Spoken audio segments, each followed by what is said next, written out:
Hello, everybody, and welcome to the latest chapter of As Above, So Below. My name is Peter Sanderson, aka the Preston Poet, and I'm delighted to say I'm joined as ever by Amy Bird. Amy, welcome. Hello. Today we really felt, well, Amy felt called to have a kind of exceptional show ahead of the eclipse on the 14th of October, which, if you're in the UK, is at 6:55 in the evening, British summer time. So Central European time, 1 hour later than that, 7:55. And if you're in the US, probably 5 to 10 hours later than that. And Amy, it's probably the first time we've spoken when everything just seems so calm. Nothing seems to be, oh, hold on. Here we are again in a state of frenzy and chaos.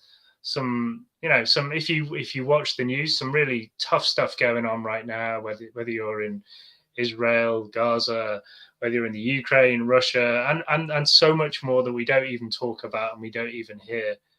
But we're kind of here more to ground ourselves and to put ourselves back into our hearts, center ourselves, and just remind ourselves that astrology is such a gift at moments like this when we can really tap into that wisdom and use it as a guidance and a way of finding our space and understanding what's going on from a much more kind of eagle perspective. So I'm going to just start off by handing the floor to you, Amy, and your beautiful, calming way for you to just tell us a little bit about this eclipse at a very fundamental level. Okay. Yeah, it's in Libra, which is the sign of peace and harmony.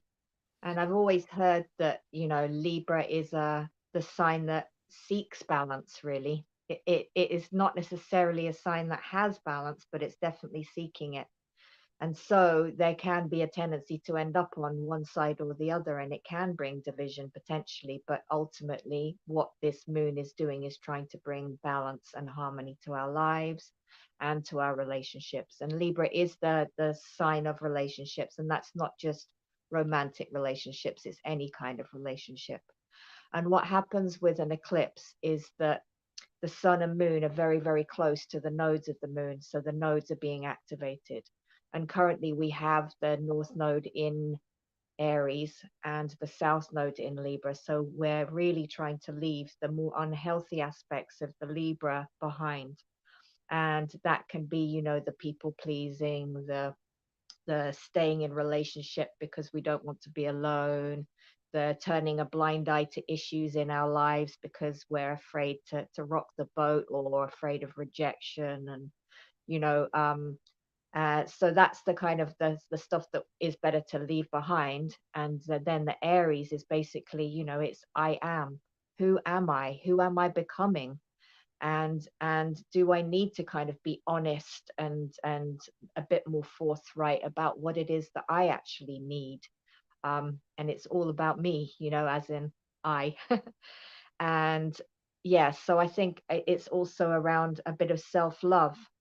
But I've also been thinking about, Aries is that part of us that isn't afraid to take a stand, and it's not surprising that we've got some more aggressive energies around at the moment. And I have always also heard that when Chiron is in Aries, especially when it's in a big, forming a big aspect to a moon, there are often wars.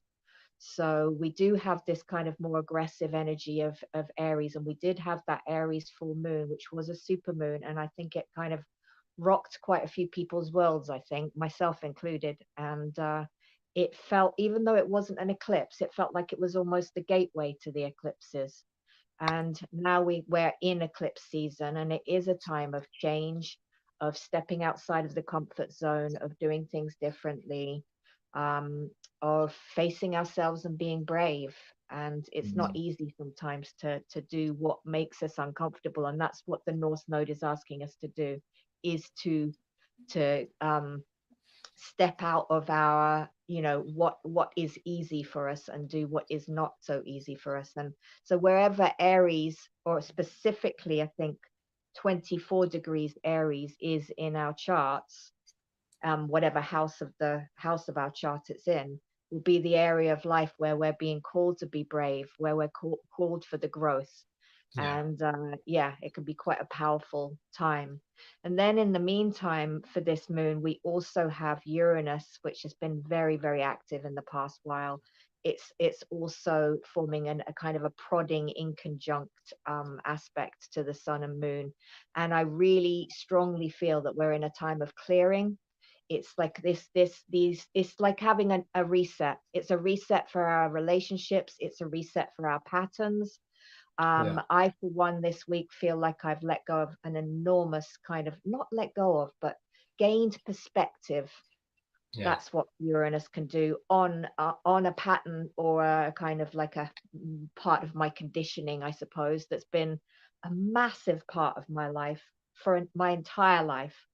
And for some reason, this week, I was finally able to kind of see it in a different light. And I feel like, I could be wrong, but I feel like it's clearing it. And I've heard other people say similar things, that it feels like things are kind of breaking apart in order to have the breakthroughs and to kind of release and let go of. And some Mhm. relationships are breaking down, some relationships are changing form, but Yeah. it's a very big time.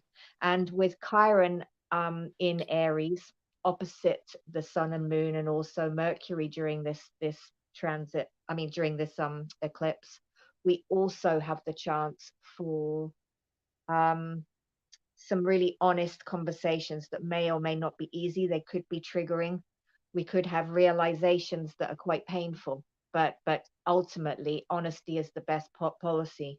And the other thing, just to round it all off, we also have Pluto very present at the moment because it just went direct. So when it's turning direct, it's kind of like a stronger influence. And Mars is also in Scorpio, has just gone into Scorpio. And Mars is the ruler of that North Node. So it's a very important part of our growth at the moment. And it just went into Pluto's sign, Scorpio, which is all about really facing the shadow. And I really feel very strongly that at this moment in time, it's really important to look at our shadows. And it's very easy to project out onto whatever's going on in the world, or onto others, our own stuff, that basically I think we are all, right? We are all one, and anything that anyone else is capable of, ultimately we are too. So in order to have compassion for ourselves, we need to have compassion for others, and for the full myriad of experiences and behaviors and traits and things that we find yucky out there in the world. Take a long hard look at ourselves, basically, because at some point in our history as a soul, we've probably done it. So I feel that it is quite a turbulent time with the Libran kind of that potential for division that could lead to conflict. But I think it's really important to take a step back and to face that within ourselves somehow. And I think shadow work is a very important part of this moon, of this eclipse season, especially as the Taurus full moon at the end of the month on the 28th is going to be in Scorpio season at that point, which is basically the time to face the shadow and purge. So that's kind of it in a nutshell. But I do feel the other thing about the Uranus is that I feel like it's about letting go of attachment as well. Uranus is in Taurus. Taurus can get attached. It is that part of us that can. But I think it's really important to kind of to recognize where we might have unhealthy attachments, and to take a good look at them, and to let go where we can. So yeah, there's probably more, but I think that That's quite yeah, a lot already. there's always more, but Yeah, yeah. Wow. Well, thank you, Amy, for that. Like, just for those people watching who maybe aren't astrologers or experts, you mentioned people knowing where the 24 degrees of Aries is. I think that's what you said. How would, in a basic level, how can people find that out? um, there Or are is that a whole new websites that you episode? can go. What's that? Sorry. Is that a whole new episode? No. Because I think you can go to astro.com. I know, and really easily put your details in and it gives you a chart. You can Yeah. also go to, I think Cafe Astrology kind of labels it quite easily for you and will say 24 degrees, say sun 24 degrees in the 12th house, so Okay, and it'll give you there that are information. No, ways it's of good. It's doing good to know because I know a lot of people they hear it, but they're not quite sure how they can work out where it falls into their individual house. And obviously, it's really important right now that we know that kind of information, so we can start to identify where it is we need to work, and also where we can look when things are coming down the track, which is what astrology is so useful for. Yeah, absolutely. It's interestingly enough, I just realized I've had this mad cleaning spree this week. I don't know where it came from. We're not You even to mentioned that on one of Thursday. your messages. Can you come around to my house, please? It's just been like inside out, completely and utterly thorough. Everything has been upturned. And I was Wow. thinking, well, it's not even Virgo season.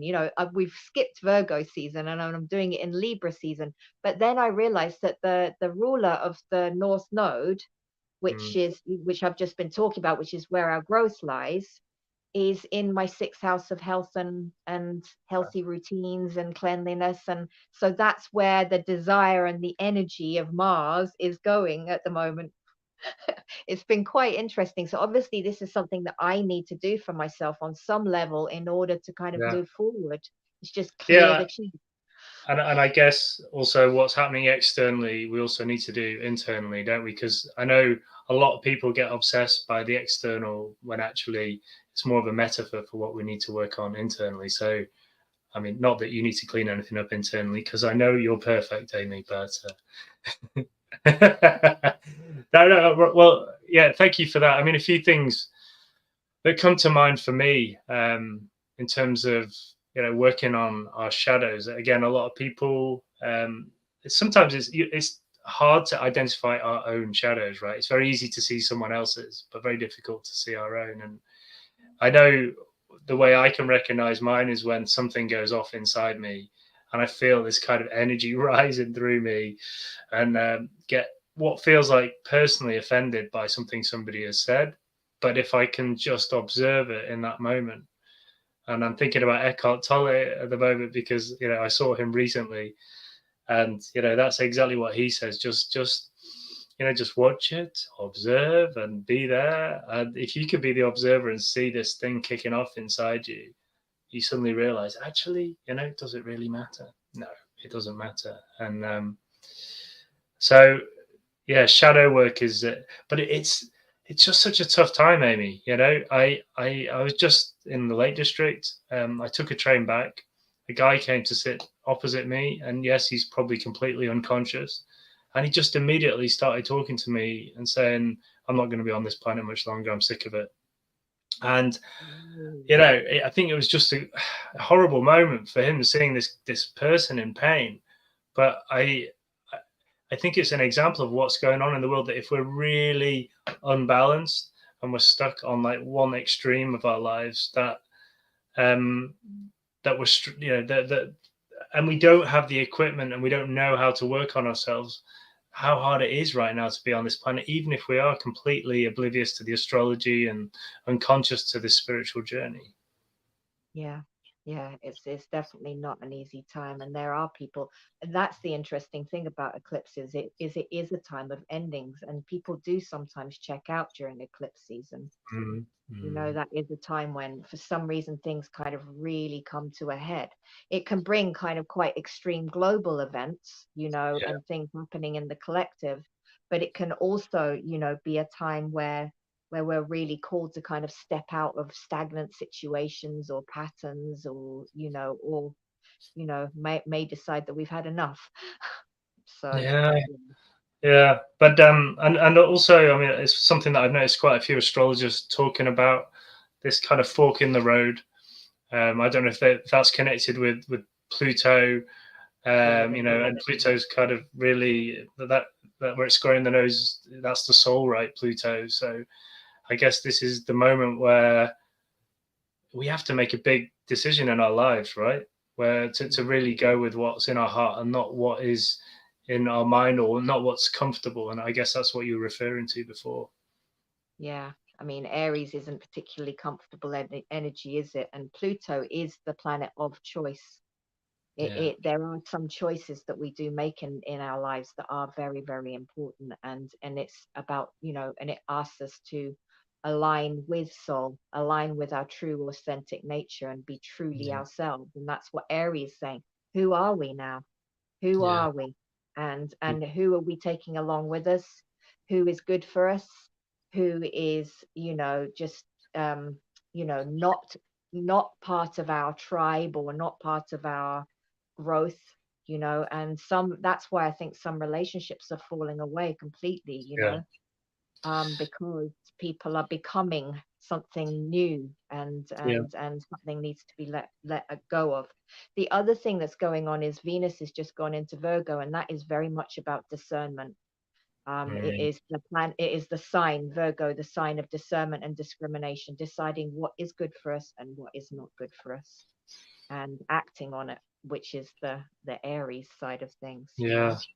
I must say, I know we're all individuals here, but the beginning of this month was tough for me. Like I found the 4th of October and the 8th of October like really tough. Like something was just like no, because I love writing poetry, like creating stuff, and that's kind of how I dance out of that treacle like feeling. But on those days, like nothing was coming. Normally it's like a kind of stream of consciousness of words. But on those days, it was like, nope, sorry, sir, there is no poems today. And And what did you do, just out of interest, to help? Did you, said that again. is that Sorry, what what did you do if you couldn't what do did the I do? poetry?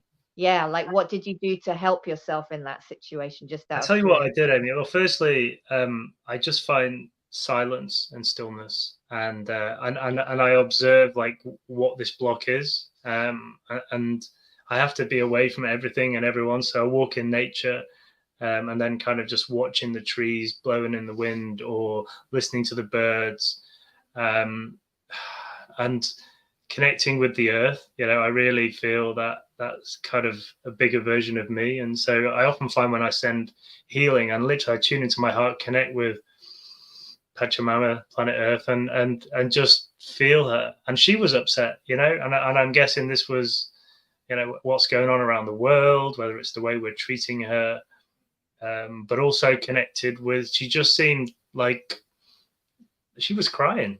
She was crying, and once I'd observed that and tuned into her, I just kind of sent her healing, and that kind of in turn gave me a healing as well. The other thing I did, and I always try and do, it's not always possible, but is have a fire. So we had a fire, and as soon as I opened the directions of a fire, I call in the four directions and connect with Mother Earth, Father Sky. Like the intensity of the energy. I mean, we have a lot of fires, and I try to have joy in the fires, but this particular fire was connecting. I tried to connect it with the eclipse. It was mega. It was intense. It was serious. And when I did the directions, it was like, this is big. This is big. And we connected with the eclipse and everyone around the farm. My daughter was part of it too, which was really beautiful because children have this fantastic way of connecting with the elements. And just gazing into the fire and just there was just an amazing healing. And I wrote down everything that was triggering me and everything that I was finding hard in life. I put it on a piece of paper, put it around a stick, blew it into it, and just put it in the fire. And it was like, you know, Yeah. Um, so that's what I do. Probably not the easiest thing to do every day, but even if I don't have a fire, I just get a cocktail stick and put a little message on it, put it into a Yeah. candle or something, and It's interesting that you say that, because I did exactly the same thing. I think oh whenever I'm struggling, I always find nature. Just move and be in nature, and that is just, that's the go-to really. But I mm, also had a fire, and I think that Aries full moon was very much about fire, and I think that it is a very powerful thing to do at the moment, is to kind of, like, as you said, put the things that are bothering you, and there will be triggers, and there are the potential for quite triggering situations to occur during this time, and it's just important to look at them, to look at what it is that we really want to let go of, to look at any attachments that really aren't healthy, and to kind of, yeah, if you can have a fire, or as you say, just burn it on a cocktail stick. Yeah, well, whatever it takes. It I think doesn't matter. no, Into the I air, think right? yeah. Sorry, I Into think the it's air, like just yeah, let it go. yeah. It's like the change of energy, isn't it? Like if you do it at a physical level and you just say it, it's okay. But if you actually burn it, like from change it from the physical to the energetic, which is what the shamans do, and that's why they work with fire. I think moving forward, I really have a feeling that one of the downloads I got in a meditation was that fire and water and air and earth, like these elements are going to be huge moving forward in terms of our transition. With fire being probably the most powerful, and I guess that has even happened with the planet. You see what's going on and what's happened in all the countries where there's been fires, and I was in Greece in Rhodes, we got caught in the fires, and there's a part of me that said, this is horrible to see what's going on. And of course, we don't want anyone to get hurt. But there's another part where I thought, you know what, maybe this is unfortunately what we have to go through at the moment as a planet to have this change moving through. And, Like a you know, purification. exactly. And it really, it felt that's what the Divine Mother Pachamama was trying to do. Just say, look, we cannot carry on like this. It's just not possible. And I know we talked about 2012 as being the big movement, a change in epoch, a complete change in the earth. But I feel like it's really starting to happen now.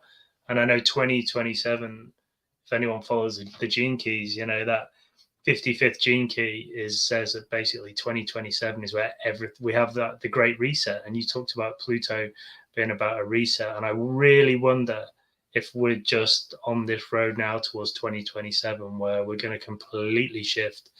And the visions that I get around that are a very different planet, moving towards bliss, but a lot of pain, if we choose to live at that level along the way, and if we choose to be on this spiritual journey, that it can be quite beautiful. It can be a real evolution and involution at the same time. Yeah. And in the meantime, I suppose what might come up in the between now and then could be quite turbulent, could be quite difficult. And I was definitely feeling when you were talking that fear is a big part of the story in terms of just not allowing fear to overtake. Yeah, Working on the triggers, yes, and recognizing the shadows, but also recognizing where like certain situations bring up such huge fear, in us, and that is the most destructive emotion that you can what's the expression? I don't know, that kind of like transcend.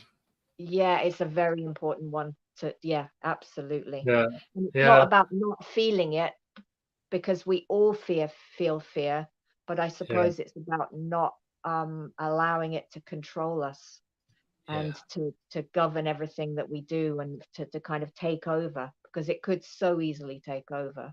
But that's Mm. what causes a lot of problems in the world, I think. Fear.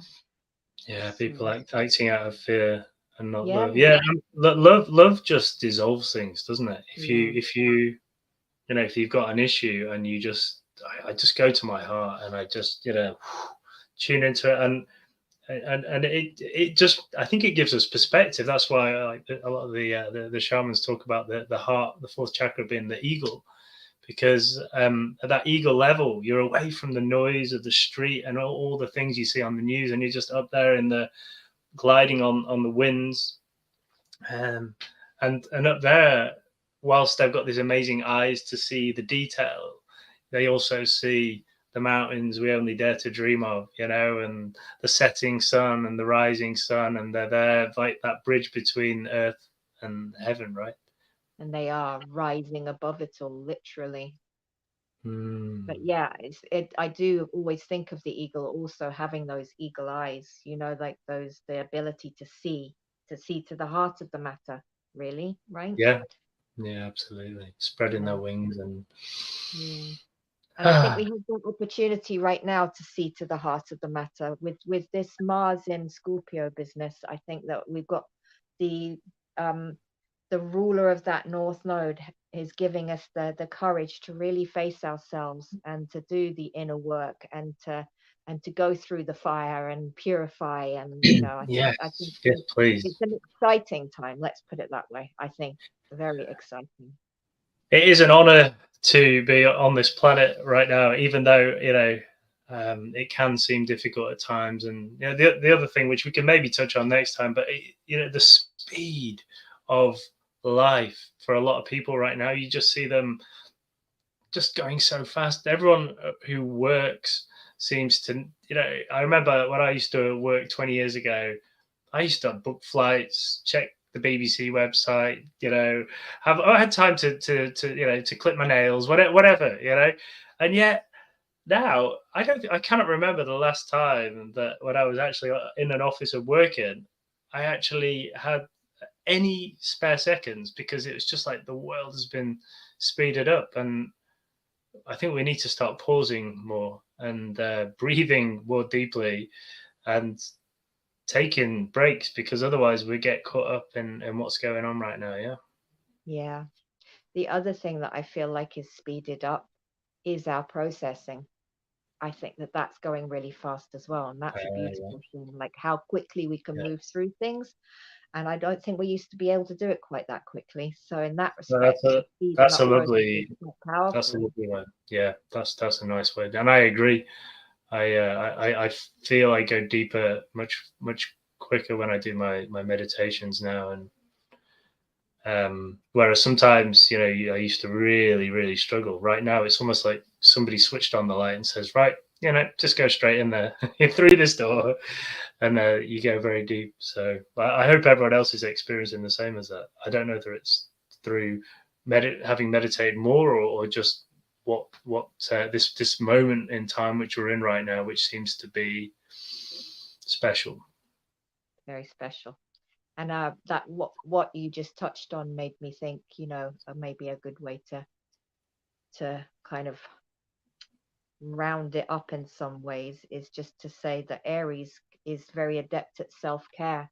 And that might be the most important thing that we can do for ourselves just at this moment in time, is to take care of ourselves and to do to do meditation, to do whatever it is that we need, to eat well, and Venus in Virgo saying the same thing: take care of yourself, eat well, have healthy routines. It starts here, and if we take care of that, then it all ripples out into the world, I think. Wow, well said. Aho. Thank you, Amy. Mm. Um, did you want to add anything else, Amy, before I've written a poem which I can finish off on? Yes. The only thing is, I'm not sure. There's two poems I wanted to do today, and one I wasn't sure if I'd done it already on this As Above, So Below. Have I done the What If poem? Don't think What if so. my ugliness is beauty? Have I not done that one yet? No. Mm. Okay, so I'll do that one. It felt poignant anyway, so deep breath. So the poem I wrote to change the world. That's what I've written here anyway. I think the world's changing without the poem, to be honest. But what if? What if my ugliness is beauty, carved from the finest sculptor's blade? What if my monster is an angel who shines a light upon my shade? What if my uncomfortableness is treasure, which reveals the real me? And when I take the time to embrace it, there's a part of me set free. What if my insanity is wisdom, that the world is yet to grow? What if the ghosts I see are real, feeding the gods I meant to know? What if men were meant to cry, flex not their muscles, but their hearts? What if women were meant to lead the world, so new wisdom could impart? What if COVID was a message, so we can start to heal the earth? What if good and evil are in fact a mindset that the human species birthed? What if we cleaned up all our oceans, Sorry, I just lost my way there. What if we cleaned up all our oceans, stopped pumping poison into our skies? What if we gave away our money and looked beyond the you and I? What if my poverty's illusion and behind it lies great wealth? What if my pain is part of the journey to find a life of perfect health? What if my divorce is just a wedding, a chance to meet me in my truth? What if all my pain is just a compass to unlock the sacred noose? What if the flight I missed is a blessing and that plane fell out of the sky? What if the loved one that I lost found me the true love of my life? What if this life is just a chapter in the sacred book which spirit sends? What if death is the beginning of a dance that never ends? What if we never left the garden? Our earth was Eden all along. What if we joined our hearts together to sing a universal song? What if we gave food to all the starving instead of feeding fear and starting wars? What if we stopped tearing down the forests, stopped always wanting more? What if the news told happy stories, was never edited or controlled? What if the we stopped wishing we were young and saw the grace of growing old? What if we listened to our elders, recognized the wisdom they can bring? What if we stopped acting way too serious and let the joy inside us sing? What if we could bring back all the species that no longer grace our lands, stopped hunting rhinos, whales, and tigers, putting blood upon our hands? What if we saw the bigger picture and sent out pure love to everyone we see? What if we joined our hands together and set the human species free? What if I listened to this poem every day instead of staring blindly at my phone? What if the me became the we and I saw this planet as my home? What if the part of us that vanished in the dark night of our soul was returned to rightful owner so our species can be whole? That was a good Well, one for them. yeah. I wrote it a while ago, but it really seemed poignant for right now. So thank you Definitely. so much, Amy, for your wisdom and for showing us the way and helping guide us with your incredible reading of Father Sky. Thank you to everyone at home as well for being part of this. We really appreciate all your comments and just the fact that we can be a family on As Above, So Below. So for this particular episode, we'll say goodbye. Thank you very much, everybody. We will see you next time on As Above, So Below.